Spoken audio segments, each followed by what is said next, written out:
The sealed agenda had been distributed at dawn, and by the time the first elector took her seat inside the chamber of the Sevenfold Seal, the words "preliminary resolution," "observer seat revocation," were already underlined in the margins of 17 copies. Senne Arak was not among the 17. She had read the agenda the previous night, cross-referenced it against the proximity accords the way she had cross-referenced everything for 6 months, and then sat very still in her narrow quarters in the outer ring's annex until the cold of the pre-dawn had pressed through the stone walls and made her decision for her. She had not underlined anything. She had not written a single note. She had simply committed what she found to memory and walked to the chamber in the dark. The chamber of the Sevenfold Seal was not a room designed to accommodate doubt. It was old in the way that the Vel hegemony measured old, which was older than most species measured the concept of permanence. The floor was quarried black stone, worn smooth by generations of electors who had crossed it to cast their tablets into the central urn.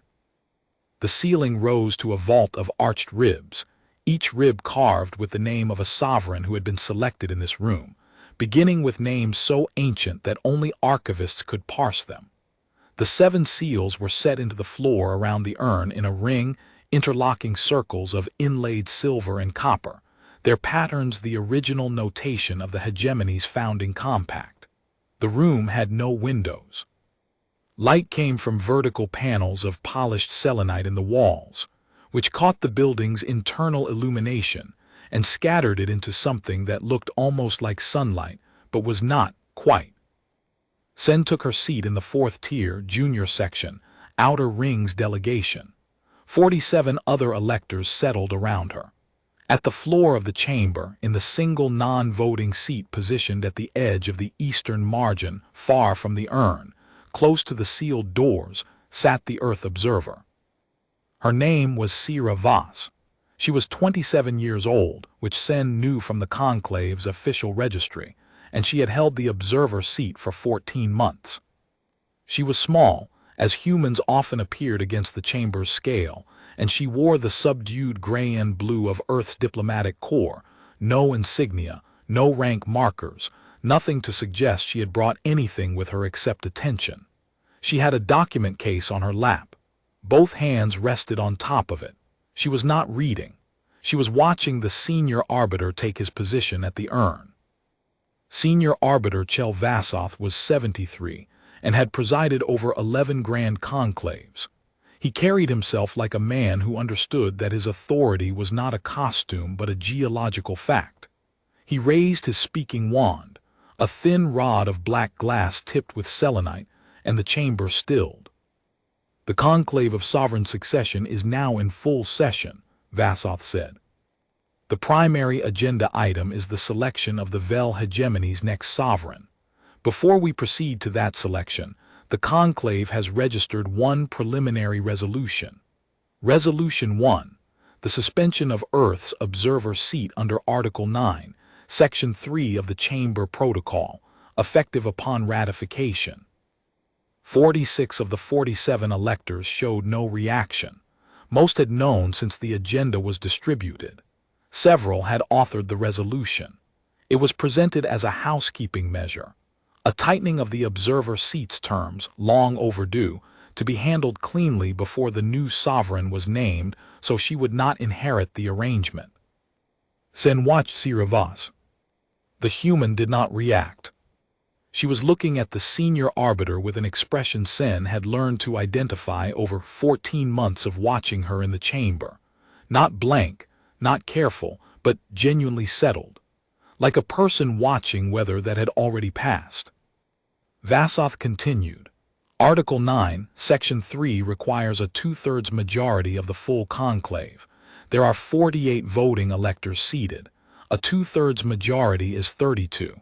We will proceed to vote. Electors will receive their vote tablets now. The chamber runners, young Vel in gray robes, moved between the tiers distributing the flat ceramic tablets that served as voting tokens. Senne accepted hers without looking at it. She was still watching Sira Voss. Voss had not opened her document case. Her hands had not moved. There was something in the quality of her stillness that was not resignation. Senne had spent 6 months reading documents, and she had developed a particular sensitivity to things that were not what they appeared to be. Sira Voss was not a person waiting to lose something. She was a person waiting for a scheduled event to arrive at its scheduled time. Vassoth called the vote. 48 tablets went into the urn in a sound like rainfall on stone. The count was performed by the arbiter's 2 certified talliers, who worked in silence with their verification rods. The result came back in under 2 minutes. 46 in favor, Vassoth announced. 2 abstentions, 0 opposed. Resolution 1 passes. The observer seat is hereby suspended. A sound moved through the chamber, not quite applause, not quite anything. A collective exhale. Some of the senior electors in the first tier exchanged small nods of satisfaction. Senne set her tablet on the ledge in front of her. She had voted abstention. Vassoth raised his speaking wand to begin the ratification sequence, the binding step, the moment when the resolution would be inscribed in the conclave record and sealed. He had begun his first formal sentence when Senne Arak stood up. Every head in the chamber turned. Junior electors did not stand to interrupt the senior arbiter. It was not done. Senne's section head, a broad-shouldered elder named Forit Kaz, looked at her with an expression that was equal parts confusion and institutional alarm.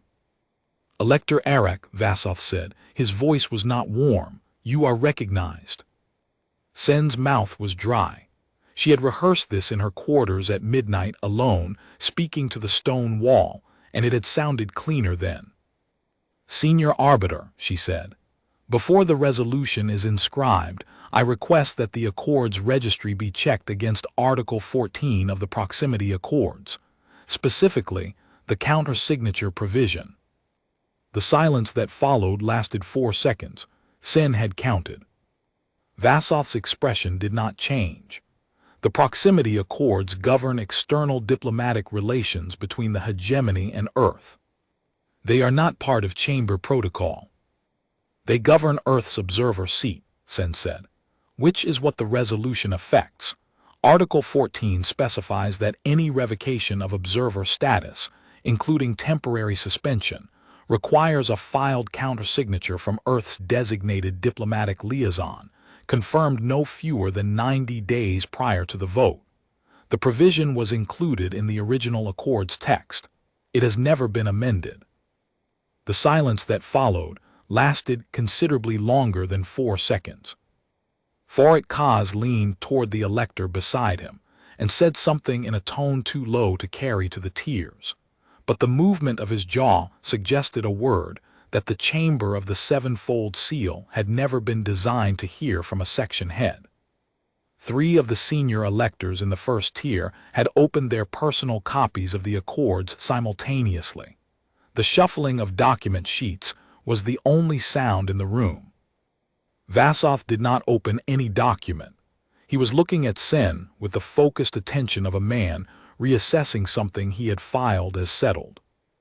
"The provision you cite," he said carefully, "is a notification requirement.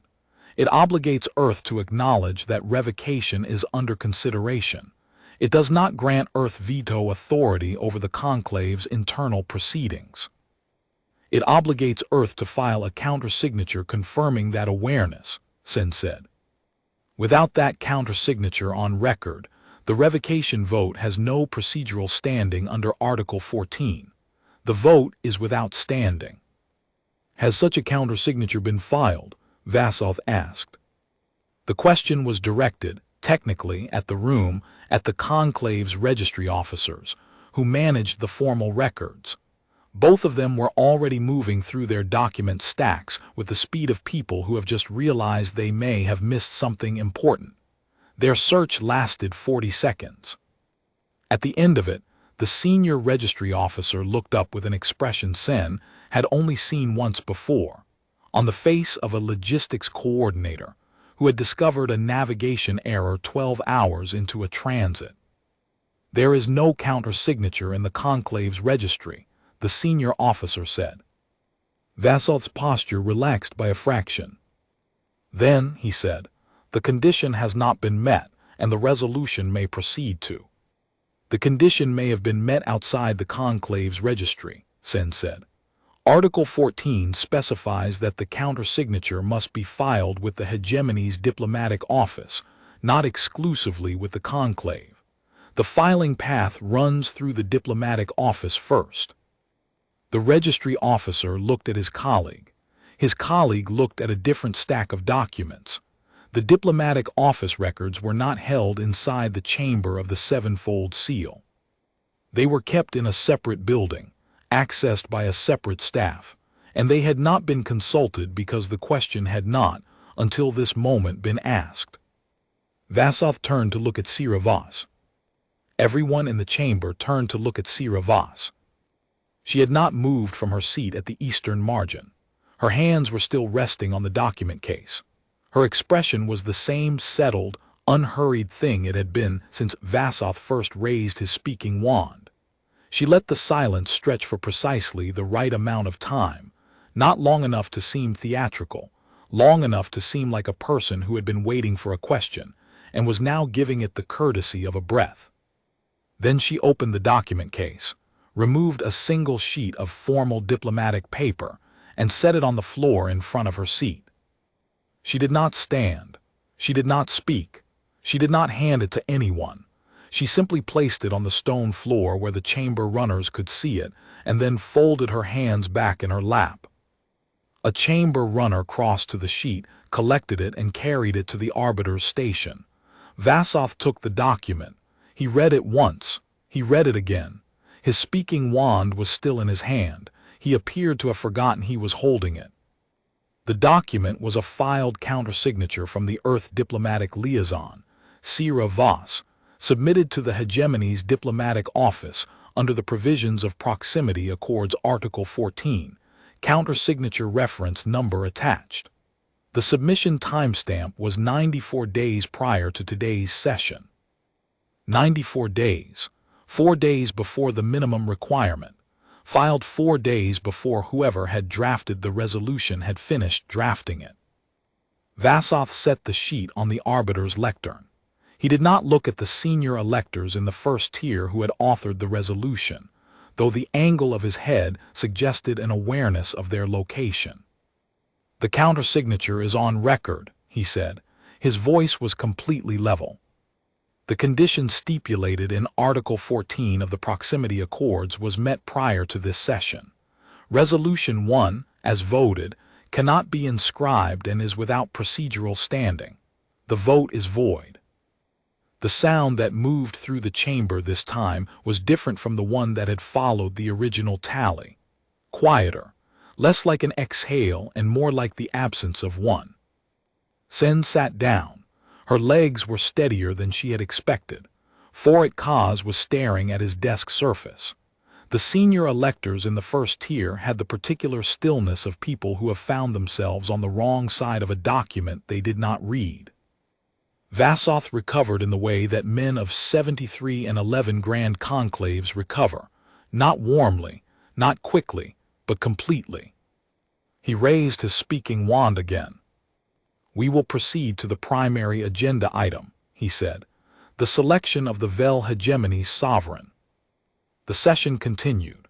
The selection vote was conducted with full procedural correctness, and a sovereign was named, and the chamber of the Sevenfold Seal received its newest inscription in the vault above. None of it landed the way it had been intended to land, because the room had been reconfigured by what preceded it, and everyone in it understood the new geometry.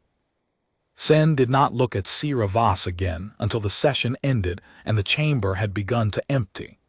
The human was still in her non-voting seat at the eastern margin, document case closed, waiting for the electors to clear before she moved to the exit, which was the protocol for observers. When the last elector had filed out ahead of Senne paused at the edge of the floor near the margin. Voss looked up. Senne had intended to say something careful and brief. Instead, what came out was the question she had been carrying for 6 months. You knew they were going to run this resolution, Senne said. It was not quite a question. We knew they were considering it, Voss said. Her voice had the measured quality of someone who chose words at a considered pace. When did you know? Voss seemed to weigh this for a moment. When the conclave's preliminary agenda was registered with the diplomatic office, 96 days ago. Senne did not respond immediately. 96 days ago, the conclave had been in its preparatory phase. The resolution had still been in draft. Someone in the senior tier had registered a procedural placeholder, the kind of administrative step that felt like paperwork, and had not considered that the diplomatic office logs were accessible to the observer delegation. You filed the countersignature 2 days after they registered the placeholder, Senne said. We filed it as soon as we had confirmed the clause applied, Voss said, which took about a day. And then you attended every session for 94 days and said nothing. Sierra Voss looked at her with an expression that was not quite a smile. It was the expression of a person who has been asked a reasonable question about an obvious thing. You needed my signature, she said. I signed it. The rest was your procedural process. She picked up her document case, stood, and walked to the exit at the measured pace that observer protocol prescribed.